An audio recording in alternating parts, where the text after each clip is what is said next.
Okay students, solubility के बाद अब हमारा नेक्स्ट टॉपिक है वेपर प्रेशर, राइट। और वेपर प्रेशर एक बहुत जनरल टर्म है कि लिक्विड का जब टेम्परेचर इंक्रीज होता है तो लिक्विड जो है वो गैस में कन्वर्ट होता है, राइट। गैस के मॉलिक्यूल्स की काइनेटिक एनर्जी लिक्विड से ज़्यादा होती है। हम सबको पता है कि गैस के मॉलिक्यूल्स की काइनेटिक एनर्जी लिक्विड से ज़्यादा होती है, क्योंकि गैस के मॉलिक्यूल्स में इंटरमॉलिक्यूलर फोर्स कम होता है और लिक्विड के मॉलिक्यूल्स में इंटरमॉलिक्यूलर फोर्स ज़्यादा होता है। तो ये गैसेस पार्टिकल जब मोशन में होते हैं तो ये एक दूसरे के साथ स्ट्राइक करते हैं और कंटेनर की वॉल्स के साथ स्ट्राइक करते हैं। तो कंटेनर की वॉल्स के साथ जब ये स्ट्राइक करते हैं तो जिस प्रेशर को ये एग्जर्ट करते हैं उसे ही हम लोग क्या कहते हैं, वेपर प्रेशर कहते हैं। लेकिन ध्यान रखिएगा, क्योंकि हमें किसी भी लिक्विड का वेपर प्रेशर अगर मेजर करना है तो eight a given temperature measure करना पड़ेगा, क्योंकि टेम्परेचर अगर चेंज हो गया तो वेपर्स और ज्यादा बनेंगे अगर इंक्रीज कर दिया तो, और वेपर्स अगर और ज्यादा बनेंगे तो फिर वेपर प्रेशर का वैल्यू भी कुछ अलग आएगा। तो पहली शर्त जब आप डिफाइन करोगे तो एट ए गिवन टेम्परेचर। और प्रीवियस केसेज में भी आपने पढ़ा था कि जब भी कोई रिएक्शन रिवर्सेबल हो, क्योंकि अगर आप इस कंटेनर को क्लोज कर रहे हो तो ये एक रिवर्सेबल प्रोसेस है। रिवर्सेबल कैसे है, लिक्विड जो है वो वेपर्स में चेंज हो रहा है और वेपर्स कंडेंस करके दोबारा से लिक्विड में बदल रहे हैं। तो मैक्सिमम वैल्यू कब अटेन होता है, that is at equilibrium. Maximum कब अटेन होगा, जब हम इक्विलिब्रियम को हमारा सॉल्यूशन अटेन कर लेगा। तो बहुत सिंपली डिफाइन करेंगे, vapour pressure, the pressure exerted by vapours, right, over the surface of liquid, definitely, right, containers के वॉल्स के साथ स्ट्राइक करने की वजह से at a given temperature and at equilibrium condition. हो गया। सो आप लोग इक्विलिब्रियम ना भी लिखो तो आप लोग एक बहुत सरल सा शब्द इस्तेमाल कर सकते हो, the maximum pressure at a given temperature, क्योंकि गिवन कंडीशन में, गिवन सेट ऑफ कंडीशन में मैक्सिमम अटेन कब होगा, जब इक्विलिब्रियम को अटेन कर लेगा, राइट। उस समय फॉरवर्ड और बैकवर्ड दोनों प्रोसेस का जो रेट है वो इक्वल हो जाएगा। तो एक बहुत जनरल सा फिनोमिना था। वेपर प्रेशर को कैसे डिफाइन करोगे कि किसी भी लिक्विड के ऊपर वेपर्स के द्वारा एक्सर्ट किया गया प्रेशर, राइट। कंडीशंस हैं गिवन टेम्परेचर पर और इक्विलिब्रियम कंडीशन के अंदर। तो ये बहुत सिंपली डिफाइन किया गया है, पॉइंट। अब प्रश्न ये आता है भाई कि वेपर प्रेशर किन किन फैक्टर्स पे डिपेंड करता है। डिफाइन तो हम कर चुके हैं और डिफाइन बहुत सिंपली हो गया है कि वेपर्स प्रेशर एक्सर्ट करेंगे, राइट, गिवन टेम्परेचर पर और इक्विलिब्रियम कंडीशन पर, उसे ही हम क्या कहेंगे, वेपर प्रेशर कहेंगे। प्रश्न आता है कि किन किन फैक्टर्स पे वेपर प्रेशर डिपेंड करता है। तो दो बहुत सिंपल कंडीशंस आपके सामने रख रहा हूं, और वो दो सिंपल कंडीशन कौन कौन सी हैं समझिए आप। वो सिंपल कंडीशन में पहली condition, water at 50 degree Celsius and water at 80 degree Celsius, in which case the vapour pressure is more. Vapours का प्रेशर किस केस में ज्यादा होगा। तो कोई भी सिंपल सा स्टूडेंट इस चीज को बता पाएगा कि टेम्परेचर जहां ज्यादा है वह वेपर ज्यादा होंगे, और वेपर ज्यादा होंगे तो वेपर्स का प्रेशर भी ज्यादा होगा। तो पहला factors affecting vapour pressure, the first point is temperature, more the temperature more the vapour pressure. Point is clear.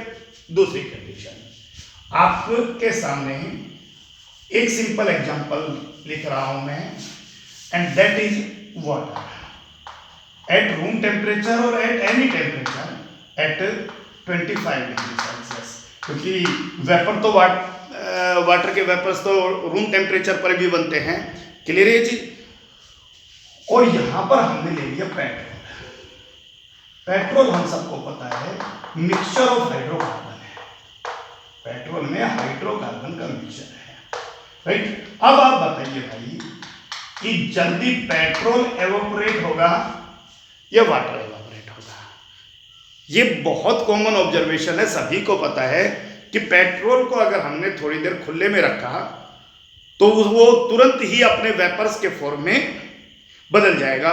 हम बोलते हैं, बहुत सरल सी और देहाती भाषा में इस्तेमाल करते हैं कि पेट्रोल उड़ जाता है पेट्रोल को खुला रखने पर, और तो उड़ता नहीं है, वो चिड़िया नहीं है कि उड़ जाएगा। पेट्रोल जो है वो गैसेस फॉर्म के अंदर कन्वर्ट हो जाएगा। तो hopefully the point is clear. और रीजन देखिए, वाटर जो है उसके अंदर इंटरमोलिकुलर फोर्स स्ट्रॉन्ग है। नेचर का मतलब H और O है, तो सीधा सा मतलब है कि कौन सा इंटरमोलिकुलर फोर्स है, H बॉन्ड है। जबकि पेट्रोल मिक्सचर ऑफ हाइड्रोकार्बन है, हाइड्रोकार्बन नॉन पोलर होते हैं, नॉन पोलर के बीच में कौन सा फोर्स है, weak van der Waals force है, राइट। तो नेचर ऑफ द लिक्विड, इसका मतलब जहां इंटरमोलिकुलर फोर्स स्ट्रॉन्ग होगा वहां पर वेपर्स कम बनेंगे। इंटरमोलिकुलर फोर्स स्ट्रॉन्ग है तो वेपर्स कम बनेंगे, इंटरमोलिकुलर फोर्स वीक है तो वेपर ज्यादा बनेंगे। तो बहुत सिंपल सा क्वेश्चन, वेपर प्रेशर किसे कहते हैं, और दूसरी बात कि वेपर प्रेशर किन किन फैक्टर्स पे डिपेंड करता है। बहुत सरल से दो फैक्टर्स पे बात किया, टेम्परेचर के ऊपर बात किया और नेचर ऑफ द लिक्विड पे बात किया। टेम्परेचर का मतलब कि जब टेम्परेचर ज़्यादा होगा तो वेपर्स ज़्यादा बनेंगे, वेपर प्रेशर ज़्यादा होगा। नेचर का मतलब अगर इंटरमोलिकुलर फोर्स वीक हुआ तो वेपर्स ज़्यादा बनेंगे, वेपर प्रेशर ज़्यादा होगा। अब क्योंकि हमारा चैप्टर किसी इंडिविजुअल कंपोनेंट के वेपर प्रेशर के बारे में बात नहीं कर रहा है, हमारे चैप्टर का नाम है सॉल्यूशन। और शुरू में हमने बात किया कि इस चैप्टर में हम लोग बाइनरी सॉल्यूशन के बारे में बात करेंगे, the solution of two components, right. समझिए ध्यान से कि बाइनरी सॉल्यूशन को हम लोग कैसे समझ पाएंगे। तो टॉपिक है भाई vapour pressure of liquid liquid solution. इस टॉपिक को दो टर्म्स में पढ़ेंगे हम लोग, vapour pressure of liquid liquid solution, यानी दो लिक्विड्स को हम लोगों ने मिक्स कर दिया है, राइट। और दूसरा हम पढ़ेंगे सॉलिड लिक्विड सॉल्यूशन। क्लियर हो गया। तो वेपर प्रेशर की बात करेंगे, सॉल्यूशन के टर्म में बात करेंगे, और दो टॉपिक्स पे बात करेंगे, लिक्विड लिक्विड सॉल्यूशन और solid liquid solution. Gas liquid आपका सिलेबस में नहीं है, उस पर बात नहीं करना है। क्लियर हो गया। तो अब समझिए ध्यान से, ये कोई भी एक प्योर लिक्विड है, this is a pure liquid, point is clear, and this is another pure liquid, this is pure liquid है and it is pure liquid, और दोनों को मिक्स करके एक सॉल्यूशन बना दिया। अब इस सॉल्यूशन में ए के पार्टिकल भी हैं और बी के भी पार्टिकल हैं। बोलिए the point is clear, right. So the vapour pressure of A is represented by P naught A। Vapour pressure of A, और नोट शब्द लगाया है, इसका मतलब इस प्योर कंपोनेंट के बारे में बात हो रहा है। तो इसका सीधा सा रिप्रेजेंटेशन है vapour pressure of pure component A, right. Here vapour pressure is represented bye B, vapour pressure of pure component B, vapour pressure of pure component A, vapour pressure of pure component B।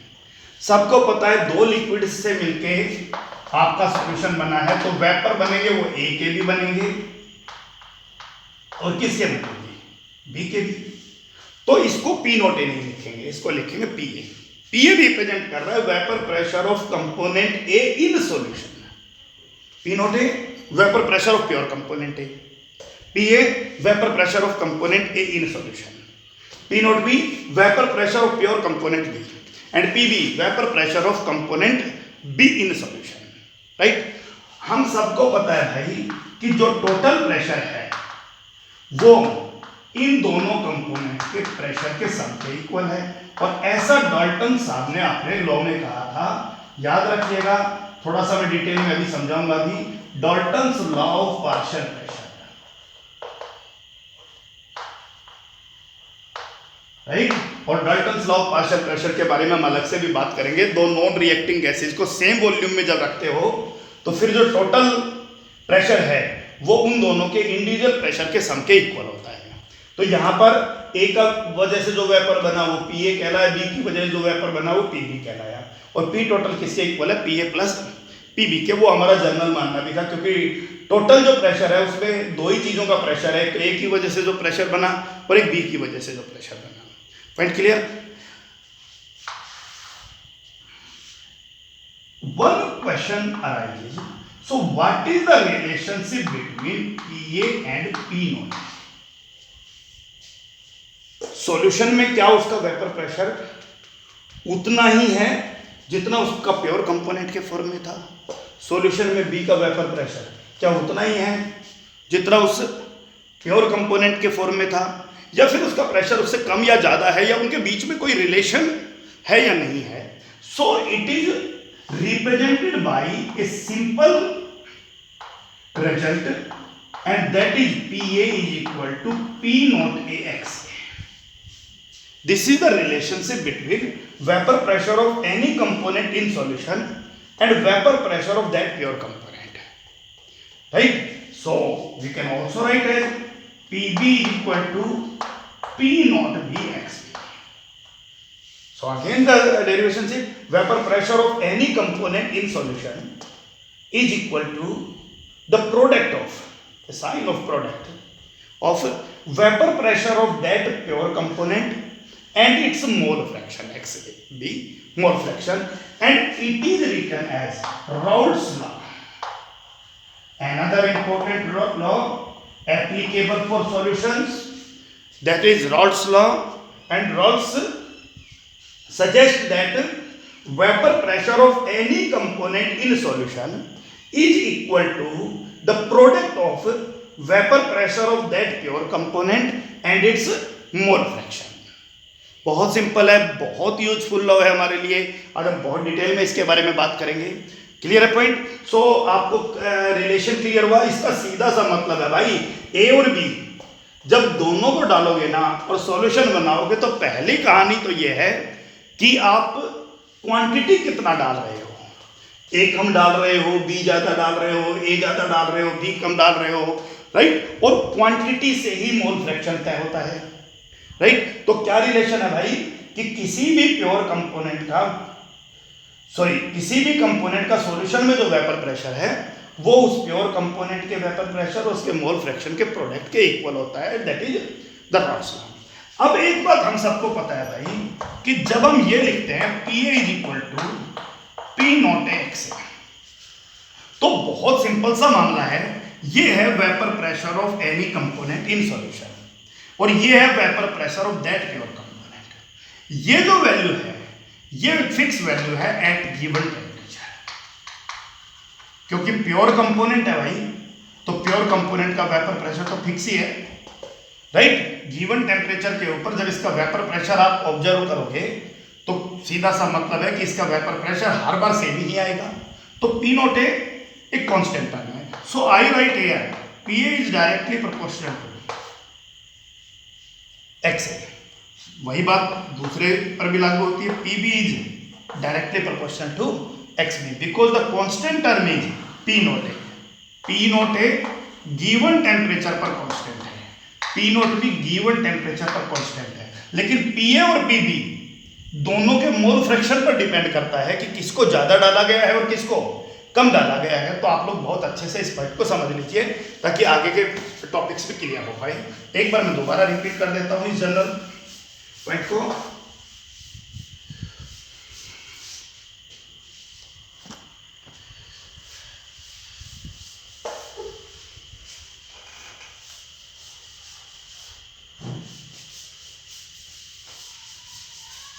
और क्या है समझिए ध्यान से। Liquid A plus liquid B mix together to give solution, right? So vapour pressure of pure component है, vapour pressure of pure component B, right? And vapour pressure of component A in solution, vapour pressure of component B in solution, and the total pressure is PA plus PB. This is according to Dalton's law of partial pressure, right? The relationship between P naught A and PA, it is represented by Raoult's law. And what Raoult suggests, that vapor pressure of any component in solution is equal to the product of vapor pressure of that pure component and its mole fraction. So PV is equal to P naught V and XV. That is also clear है. अब इसको थोड़ा और समझने की कोशिश करते हैं. ध्यान दीजिए, हम सबको पता चल गया भाई कि P टोटल इक्वल है किसके, PA प्लस PB के, और PA इक्वल है किसके, P नॉट A XA और P naught B XB. Right. हम सबको ये भी पता है कि बाइनरी सॉल्यूशन अगर है तो दोनों कंपोनेंट के मोल फ्रैक्शन का सम 1 आएगा. इसका मतलब ये हुआ कि अगर आप XA की वैल्यू निकालना चाहो तो वो 1 माइनस XB होगा. राइट. सो पुट कीजिए वैल्यू. आप लोग XB की वैल्यू भी निकाल सकते थे. दोनों कंपोनेंट में कोई फर्क नहीं है, A B से कोई फर्क नहीं पड़ रहा है. आप राइट XB की कैसे निकालते हैं, XB is equal to 1 minus XA. अब ये मैंने XA निकाल दिया, बोलो XA is equal to 1 minus XB plus P naught B XB. Right. और सॉल्व कीजिए भाई. P naught A okay minus P naught A XB plus P naught B XB. Okay and what is here, that is P total. P total और solve कीजिए भाई. आप सबको पता है इन दोनों टर्म्स में XB कॉमन है. So we will write it as P naught A plus XB. अब प्लस XB कॉमन लिया है तो आप P नॉट B पहले लिख लीजिए और P नॉट A बाद में लिख लीजिए. अगर P नॉट A पहले लिखोगे तो minus P naught A plus P naught B लिखा जाएगा, कोई फर्क नहीं है. कर लोगे आप इसको सॉल्व. ओके. तो this is our result. It means P total is equal to P naught A plus XB, P naught B minus P naught A. अब आप सबको पता है भाई गिवन कंडीशन में P naught A constant, P naught B constant, P naught A constant. Pure component का vapour pressure तो constant ही है भाई. इसका सीधा सा मतलब ये हुआ कि मोल फ्रैक्शन अगर चेंज होगा तो टोटल प्रेशर भी चेंज होगा. इसका मतलब टोटल प्रेशर लीनियरली वेरी कर रहा है किसके साथ, मोल फ्रैक्शन के साथ, किसी भी कंपोनेंट के मोल फ्रैक्शन के साथ. क्योंकि इस XB की जगह आप लोग XA भी लिख सकते थे. अगर आप क्या करते हैं, यहाँ XB की वैल्यू निकालते 1 माइनस XA और फिर पुट कर देते. राइट. तो एक बात सिंपल सा क्लियर है, डायरेक्टली प्रोपोर्शनली है. अगर ये प्रोडक्ट होता तो आप डायरेक्टली या एडिशन का साइन है. इसका सीधा सा मतलब है कि XB चेंज होगा तो आपका P टोटल चेंज होगा. क्लियर हो गया. दोनों एक दूसरे से लीनियरली वेरी कर रहे हैं और क्लियर सा मामला है कि बीच में एडिशन का पॉइंट है. तो हम लोग क्या कह सकते हैं भाई, टोटल प्रेशर लीनियरली वेरी कर रहा है किसके साथ, mole fraction of any component, mole fraction of any component, या मैंने क्या कहा mole fraction of B.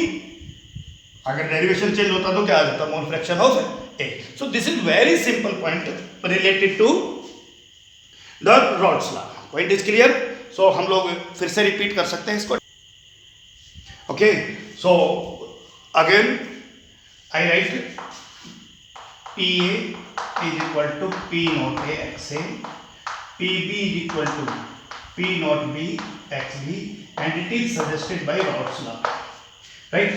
We know P total is equal to PA plus PB, और हम लोगों ने इसको बहुत सिंपली सॉल्व किया था. P total is equal to PA plus PB, and PA is P naught A XA and PB is P naught B XB, and we know XA plus XB is 1, so P naught A and XA is 1 minus XB plus P naught B XB. The point is clear. Solve किया, so P naught A minus P naught A XB plus P naught B XB. जहाँ से XB common ले लिया, so P total is equal to P naught A plus that is XB and P naught B minus P naught A. We know this is constant, this is constant, this is constant. So total pressure XB के साथ linearly very कर रहा है. Point is clear. अब बात करते हैं फिर से इस सॉल्यूशन के कुछ स्पेशल केसेस के बारे में. Right. And what is the special case of this solution? Try to understand. We know P total is equal to PA plus PB. We also know P total is equal to P A, P not A, P B, P not B X B. The point is clear, right. अब ध्यान से समझिए, if liquid is pure A, अगर पूरा liquid pure ए है तो फिर सीधा सा मतलब है भाई एक्स ए की वैल्यू 1 होगी और एक्स बी तो वहां मौजूद है ही नहीं। अगर लिक्विड प्योर ए है तो एक्स ए की वैल्यू 1 होगी और एक्स बी वहां पर मौजूद नहीं है, राइट। अब आप समझिए ध्यान से, सो टोटल प्रेशर किसके इक्वल होगा, ध्यान दीजिएगा। P total is equal to P not A into X A 1 plus P not B X B 0। So P total is equal to P not A. कहने की बात नहीं थी भाई, अगर बी है ही नहीं तो total pressure P not a के ही इक्वल होगा। क्लियर हो गया पॉइंट, ओके। नेक्स्ट पॉइंट, अगर लिक्विड प्योर बी है तो फिर आप लिख सकते हो भाई एक्स बी 1 है और एक्स ए क्या होगा, यहां पर 0 होगा।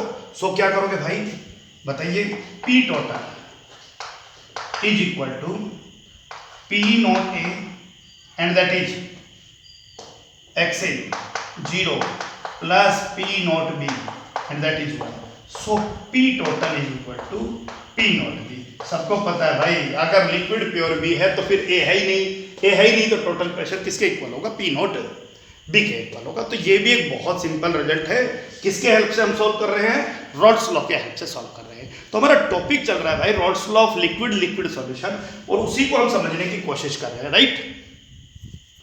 Okay, so that is the result. A B add किया, ए बी बनाया, P not A P not B P A plus P B, P total is equal to P A plus P B, P total is equal to P A P nought X A according to Raoult's law, P B P not B X B according to Raoult's law. That's point clear, right. अब इसको थोड़ा समझने की कोशिश कीजिए, क्योंकि अभी हमने बात किया एक स्पेशल केस को लेकर कि अगर आप एक बहुत सिंपल सा ग्राफ प्लॉट करते हो और वो ग्राफ कहता है ये मोल फ्रैक्शन को रिप्रेजेंट करता है और ये वेपर प्रेशर को, vapour pressure versus mole fraction, और हमने जिस स्पेशल केस के बारे में अभी बात किया था कि एक्सए की वैल्यू अगर यहां पर 0 है और इस केस में एक्सए की वैल्यू 1 है, क्योंकि आप सबको पता है कि किसी भी कंपोनेंट का मोल फ्रैक्शन का वैल्यू 0 से 1 के बीच में ही होता है।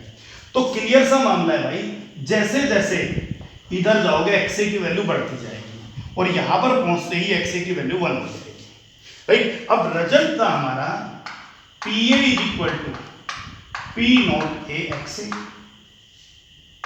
Plus P not B XB.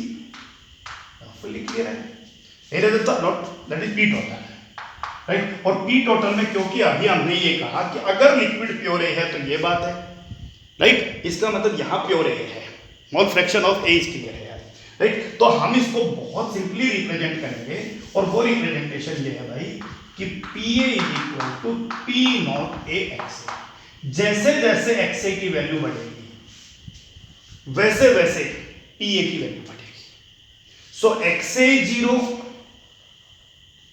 so PA is 0. When we increase XA, the vapor pressure increases. ध्यान दीजिएगा, when we increase XA, so P naught XA increases, P naught XA increases, so vapor pressure increases. It means mole fraction XA का बढ़ता जाएगा तो vapour pressure भी बढ़ता जाएगा, this is point. और जब XA 1 हो जाए तो फिर क्लियर सी बात है PA किसके इक्वल हो जाएगा, P naught A. So this is the point where vapor pressure of A is equal to P naught A. So this graph represented as PA is equal to P naught A XA. Hopefully the point is clear. When XA is 0, PA is 0. XA 0 है तो उस समय pressure आपका 0 point होगा।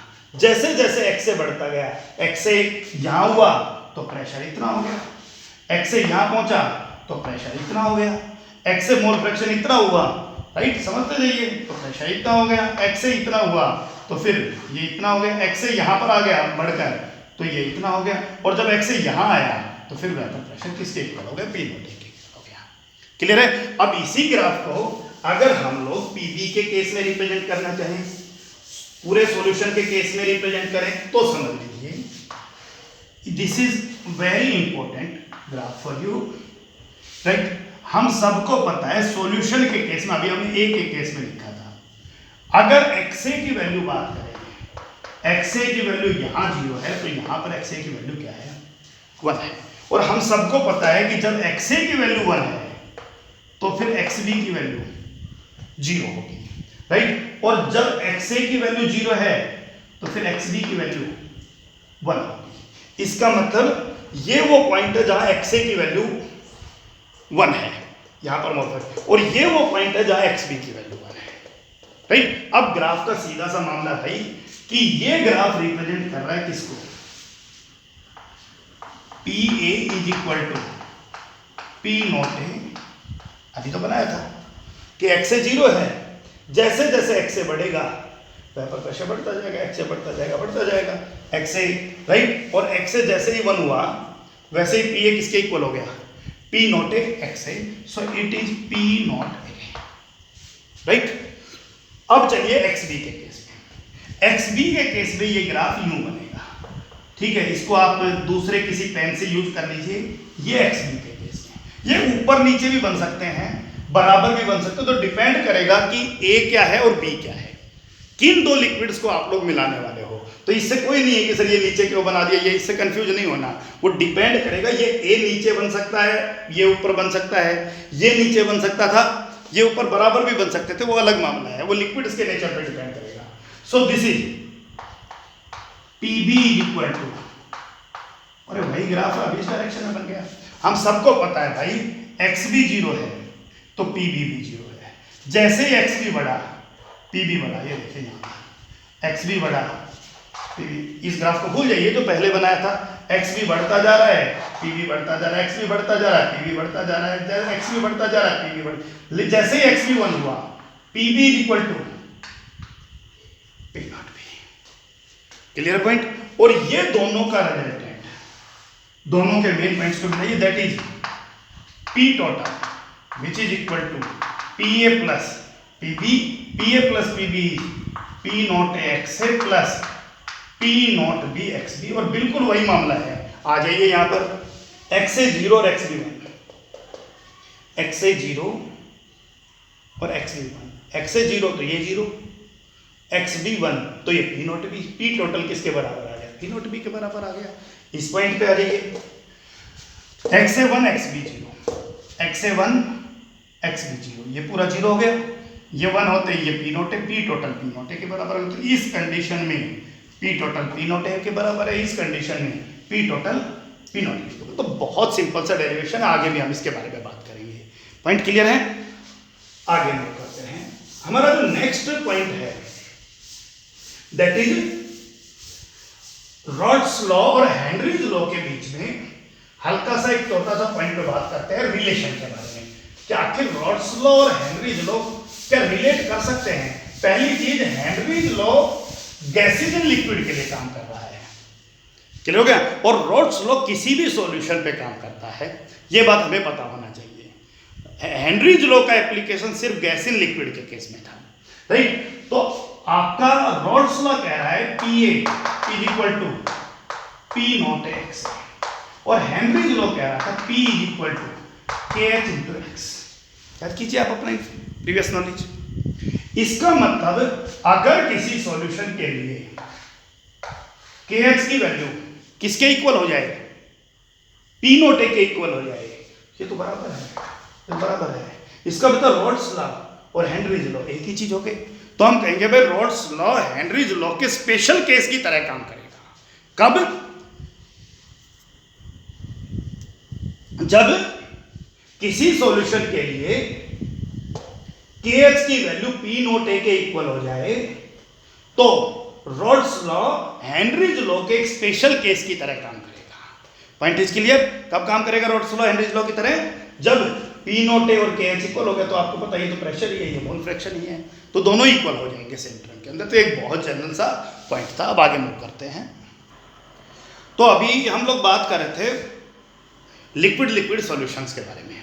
अब हम अगला topic लेके चलते हैं, that is liquid solid solution, यानी solution of solid liquid, solid and liquid.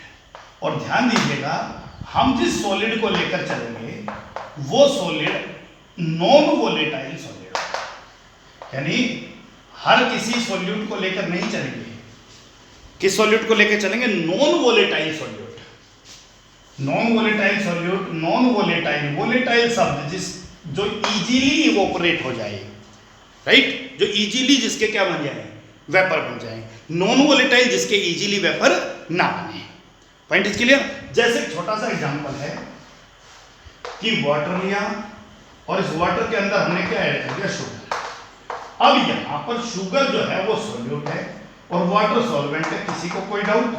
Water solvent, sugar solute, clear है?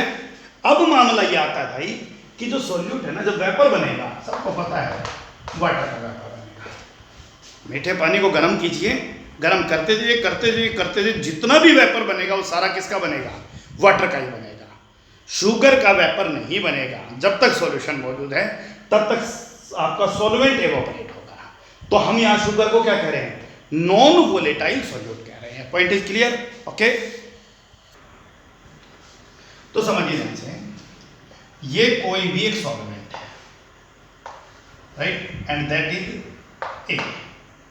सो सबको पता है कि ए जो है वो आपका सॉल्वेंट है और जितने भी पार्टिकल यहां मौजूद है वो ए के पार्टिकल मौजूद है, राइट। और इसमें हम ऐड करते हैं एक non volatile solute B. Sugar मान लीजिए, यह हमें ऐड करना है, यह आपका बी है। तो जितना भी पार्टिकल यहां मौजूद है वो बी का पार्टिकल है और दोनों को मिला के हमने सॉल्यूशन बना दिया। अब इस सॉल्यूशन में ए का भी पार्टिकल मौजूद है और बी का भी पार्टिकल मौजूद है, ए और बी। तो एक कॉमन एग्जांपल भी ले सकते हो आप लोग। से it is water, right, it is sugar and it is aqueous solution of sugar aqueous. This is aqueous solution of sugar plus water. Point is clear? हम सबको पता है प्योर कंपोनेंट का वेपर प्रेशर P नॉट है। B का अगर vapour बने, vapour तो किसी भी कंडीशन बन सकता है, P नॉट B जरूरत नहीं पड़ेगी, क्योंकि B इस केस में नॉन वोलेटाइल, तो इजीली वेपर नहीं बनता। मैंने ये नहीं कहा कि वेपर नहीं बनता, ऐसा ये तो बहुत रेयर चीज हो गया। वेपर तो हर चीज एक स्पेसिफिक टेम्परेचर पर जाकर एवोपरेट होगा, राइट। लेकिन जब सॉल्यूशन बनाओगे तब इसका वेपर नहीं बनना। ए की वजह से जो वेपर बनना वो ए, और बी की वजह से जो वेपर बनता है उसको पी बी लिखते हैं। लेकिन क्योंकि बी नहीं बनना है, बी का वेपर नहीं बनना है यहाँ पर, क्योंकि शुगर क्या है? नॉन वोलेटाइल है, तो शुगर के वेपर्स तो बनने नहीं है। इसका मतलब यहां पर जो पी टोटल है वो किसके इक्वल है? भाई होना तो P A plus P B के चाहिए था, लेकिन अब पी टोटल किसके इक्वल है? पी ए के इक्वल है। ये पॉइंट आपके दिमाग में क्लियर हुआ? पी टोटल पी ए के क्यों इक्वल है भाई? क्योंकि बी जो है वो क्या है? नॉन वोलेटाइल है, उसके वेपर नहीं बनेंगे। Point is clear? Vapour pressure of pure component है P not A, vapour pressure of pure component भी P not B, right. P total किसके बराबर होना चाहिए? P A plus P B. लेकिन क्योंकि बी नॉन वोलेटाइल है, बी के वेपर बनने नहीं है, तो उसको तो हटा दिया। तो पी टोटल किसके बराबर है? पी ए के। और पी ए किसके इक्वल है? पी नॉट ए एक्स के इक्वल है, राइट। एक बहुत इंपॉर्टेंट एक्सपेरिमेंटल ऑब्जर्वेशन है। It has been experimentally observed that, experimentally observe किया गया और ये ऑब्जर्व किया गया कि by adding non volatile solute, by adding non volatile solute in a solvent, in a solvent, किसी भी सॉल्वेंट में नॉन वोलेटाइल सॉल्यूट ऐड करने पर इट्स वेपर प्रेशर डिक्रीजेज। ध्यान देना, क्या ऑब्जर्व किया गया एक्सपेरिमेंटली कि किसी भी सॉल्वेंट में नॉन वोलेटाइल सॉल्यूट ऐड करते ही उसका वेपर प्रेशर जो है वो घट जाता है। यह एक्सपेरिमेंटल रिजल्ट है। अब आप एक बात समझिए ध्यान से, एक्सपेरिमेंट के लिए हमेशा लेबोरेटरी की जरूरत नहीं होती है। बहुत सिंपल सा चीज है कि पानी के वेपर ज्यादा बन रहे हैं, मीठे पानी के वेपर उसी टेम्परेचर पर हीट करेंगे तो कम बनेंगे। Point clear? पानी के वेपर ज्यादा बनेंगे और शुगर ऐड कर दिया तो उसके वेपर कम बनेंगे। नॉर्मल पानी के वेपर ज्यादा बनेंगे, उसमें नॉन वोलेटाइल सॉल्यूट नमक ऐड कर दिया, नमक ऐड करने पर उसके वेपर कम बनेंगे। तो ये तो एक्सपेरिमेंटल ऑब्जर्वेशन है, लैब में ऑब्जर्व कर लीजिए, डे टू डे लाइफ का भी ऑब्जर्वेशन है और बहुत इस एप्लीकेशन के बारे में हम पढ़ेंगे, क्योंकि अब इसके बाद आपका इस चैप्टर के अंदर जितना भी हमें क्वेश्चन पढ़ना है वो उस सॉल्यूशन के बारे में पढ़ना है जिसमें सॉल्यूट नॉन वोलेटाइल होगा, ध्यान रखना। अब हमारा बाकी चीजें खत्म हो रहा है। अब देखिए कहां से शुरू किया था, हमने एक सॉल्यूशन से शुरू किया था। हमने सॉल्यूशन की सोल्यूबिलिटी पर बात की, सॉलिड इन लिक्विड और गैस इन लिक्विड पे बात किया। फिर हम वेपर प्रेशर आ गया, हम लिक्विड लिक्विड सॉल्यूशन और सॉलिड लिक्विड सॉल्यूशन। अब सॉलिड लिक्विड को भी थोड़ा और दायरे में बांध दिया कि अब सॉलिड भी आपको कोई सामान्य यूज नहीं करना, केवल नॉन वोलेटाइल सॉल्यूट यूज करना है। तो अब हमारा टॉपिक चलेगा solution containing non volatile solute. Experimental क्या ऑब्जर्व किया गया? It has been experimentally observe that by adding non-volatile solute in a solvent, its vapor pressure decreases. Its vapor pressure decreases का सीधा सा मतलब इस सॉल्वेंट का वेपर प्रेशर P नोट है और इस सॉल्यूशन का vapour pressure P total, PA और P नोट है, राइट। और इसको एक्सपेरिमेंटल ऑब्जर्वेशन के आधार पे हम लोग एरो लगा सकते हैं। क्लियर हो गया? तो एक बात तो हमें पता चल गया एक्सपेरिमेंटल ऑब्जर्वेशन से कि नॉन वोलेटाइल सॉल्यूट ऐड करने पर वेपर प्रेशर घट जाता है। लेकिन केमिस्ट्री जो है ना उसमें हम लोग पढ़ते क्या है, ये बात भी हमें पता होना चाहिए। हम लोगों को केमिस्ट्री में क्या पढ़ना है? हमें पढ़ना है किसी भी एक्सपेरिमेंटली प्रूव हो चुकी चीज को थ्योरेटिकली जस्टिफाई करना है। मैथमेटिक्स का सारा कम ले आ जाता है केमिस्ट्री के अंदर। फिजिक्स जो है वो थोड़ा डिफर करती है।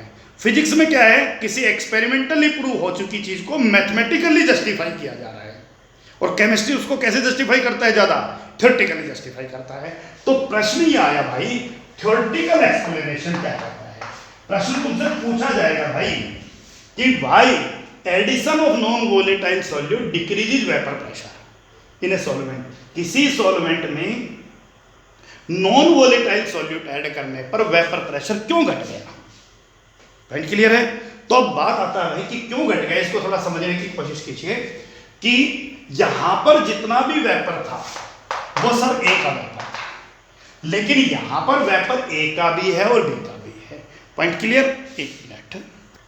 सो द पॉइंट्स दोबारा से लिख दिए हैं, आप समझिए। सॉल्वेंट है, नॉन वोलेटाइल सॉल्यूट ऐड किया गया, सॉल्यूशन बनाया। मेंशन कर लीजिएगा कि नॉन वोलेटाइल सॉल्यूट ऐड किया गया किसी भी सॉल्वेंट में, right. Vapour pressure P note है, P total PA plus PB होना चाहिए था, A और B दोनों मौजूद हैं यहाँ पर, राइट। लेकिन क्योंकि B नॉन वोलेटाइल है उसका वेपर नहीं बनेगा, तो P टोटल किसके इक्वल है? PA, और PA किसके इक्वल है? P नोट X है, और that is represented by rods law.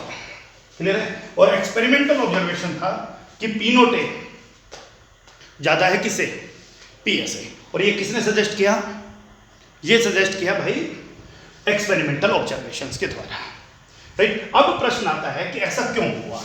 Explanation, theoretical explanation कि by addition of non volatile solute vapour pressure decrease. Theoretically कैसे एक्सप्लेन करेंगे, समझ लीजिए इसे। ये प्योर ए और ये जो है ये यहां पर ए भी है और किसके पार्टिकल मौजूद हैं? बी के भी पार्टिकल मौजूद है। सबसे पहले आप लोग अपनी प्रीवियस नॉलेज को चेक कीजिए कि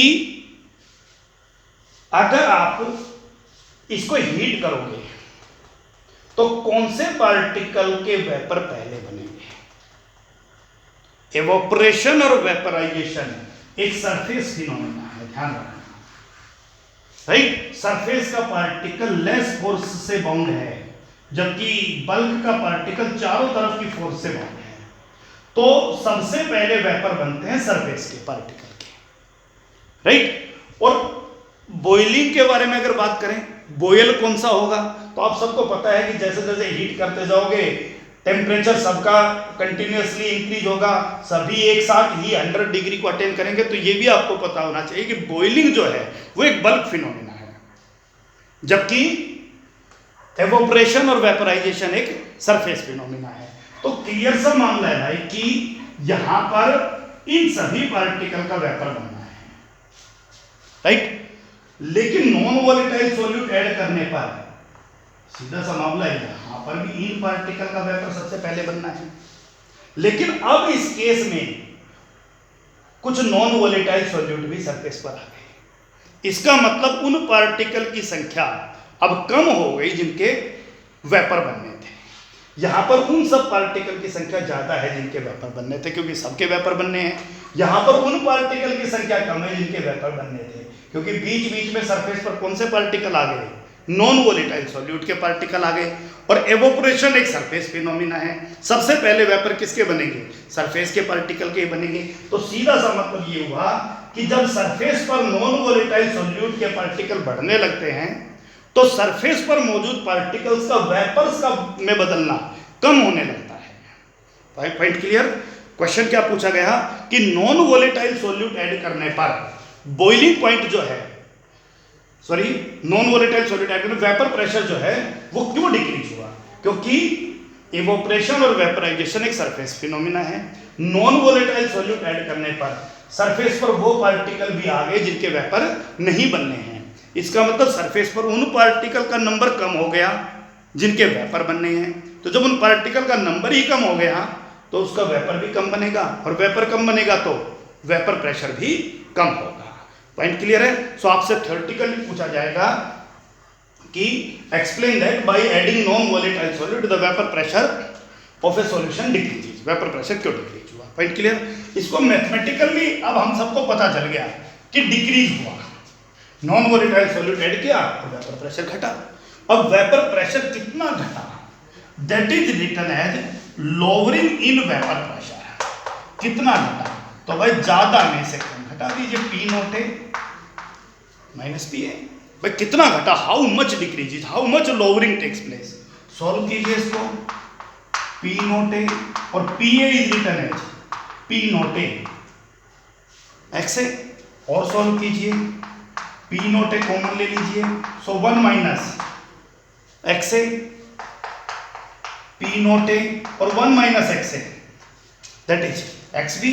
सो it is P note A minus P A is equal to P note A X B. So X B is P note A minus P A upon P note A, and that is another important term जो इस chapter में हम आगे बात करेंगे। और वो important term क्या है समझिए ध्यान से। P note A vapour pressure of pure component A, P A vapour pressure of solution in this case में, और किसी दूसरे केस में vapour pressure of component A in solution, right. P note A minus P A, P note A minus P ए कितना घटा? Lowering in vapour pressure. और जब lowering in vapour pressure की तुलना इनिशियल वेपर प्रेशर से कर दी जाए तो it is written as relative lowering in vapour pressure. Relative compare किया गया है किसके साथ? कि शुरू में कितना था, शुरू में क्या था? सॉल्वेंट था। So relative lowering in vapour pressure के लिए क्या करोगे? लोअरिंग इन वेपर प्रेशर को डिवाइड करोगे किससे? प्योर सॉल्वेंट के वेपर प्रेशर से, and that is X mole fraction and B is solute. So that is mole fraction of solute. So again I repeat, what is the significance of P naught A vapor pressure of pure component A, PA vapor pressure of solution, P naught A minus PA lowering in vapor pressure, P naught A minus PA upon P naught A, that is relative lowering in vapor pressure, and another term XB that is mole fraction of solute। Clear हो गया? तो अब तक हम दो topic बहुत simply clearly explain कर चुके हैं। रॉड्स लॉ के बारे में हमने बात किया। हम लोगों का टॉपिक चल रहा था vapour pressure of liquid liquid solution and vapour pressure of solid liquid solution. जब हमने सॉलिड लिक्विड सॉल्यूशन के वेपर प्रेशर के बारे में बात किया तो हम लोगों ने जो सॉलिड यूज किया वो नॉन वोलेटाइल सॉलिड यूज किया। इसका मतलब vapor pressure of a solution containing non-volatile solute. That is another important aspect of this topic. Clear हो गया? तो हमारा टॉपिक कहाँ से शुरू हुआ? सबसे पहले हमने बात किया कि रॉड्स लॉ को डिफाइन कीजिए। रॉड्स लॉ को डिफाइन करने के तुरंत बाद हम लोगों ने कंडीशन स्पेशल केसेस पे बात किया। Rods law special case of Henry's law के ऊपर हमने बात किया। उसके बाद हमने नॉन वोलेटाइल सॉल्यूट ऐड करने पर वेपर प्रेशर कैसे चेंज हो रहा है उसके ऊपर बात किया। लोअरिंग इन वेपर प्रेशर पर बात आया कि क्यों लोअर हुआ, उसके थ्योरेटिकल रीजन के ऊपर बात किया। तो दैट्स ऑल फॉर टुडे। और इस टॉपिक के तुरंत बाद हम लोग अब इनके न्यूमेरिकल्स पे बात करेंगे। हेनरीज लॉ के न्यूमेरिकल्स अभी होल्ड पे हैं, राइट? उन सब टॉपिक्स पे हम बात कर लेंगे। That's all for today.